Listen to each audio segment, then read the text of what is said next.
மாற்றுத்திறனாளி பெண்மணிக்கு உதவ கோரிக்கை விடுத்த மாற்றுத்திறனாளி இளைஞர். கைத்தாங்க ஜீவனுண்டு. கடவுளாக சென்னையிலிருந்து வந்து உதவிய இளம் பொறியாளர்.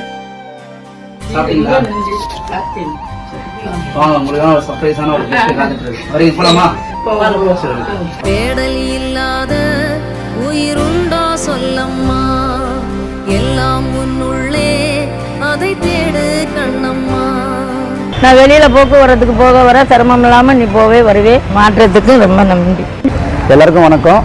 பிகின் சேனலுக்கு வந்து முதற்கான வணக்கம். வந்து ஒரு நாளைக்கு 250 ரூபா சொல்லிட்டு தையல் மிஷின் வேலைக்கு போகிறாங்க. ஆட்டோ பிடிச்சி செப்பல் வந்து கையிலெல்லாம் வந்து போட்டு நடக்கிறாங்க. ரொம்ப ஒரு கஷ்டமாகிடுச்சு. பார்த்தோன்னா நானே அழுதுட்டேன். பட் இப்படி இருக்கவங்களுக்கு வந்து ரொம்ப விரைந்து அவங்களுக்கு வந்து உதவி பண்ணணும்னு சொல்லிட்டு மாற்றம் மூலியமாக அவங்க கேட்டதுனால அது எல்லா வேலையும் தள்ளி வச்சுட்டு இவங்களை வந்து பண்ணியிருக்கேன். மதுரை மாநகர் கேப்புதூர் 2வது தெரு பகுதியை சேர்ந்தவங்க தான் மாற்றுத்திறனாளியான கார்த்திக், அதுக்கப்புறமா அவங்களுடைய தாயார் லதா. இவங்க 2 பேருமே ஒரு யூடியூப் சேனல் வச்சு நடத்திட்டு வராங்களாமா. இதுல சமூக வலைத்தளம் மூலியமா கிடைக்கக்கூடிய வருமானத்துல மாற்றுத்திறனாளி கார்த்திக் மாற்று பெயர்ல வாரத்துல 2 நாட்கள் 100க்கும் மேற்பட்ட பல பொதுமக்களுக்கு உதவி செஞ்சுட்டு வராங்களாமா. இந்த நிலையில தான் இந்த கார்த்திக் அப்படின்றவங்க மதுரை செல்லூர் பகுதியை சேர்ந்த தீபக் ராணி அப்படின்ற மாற்றுத்திறனாளி பெண்மணியை சந்திச்சிருக்காங்க.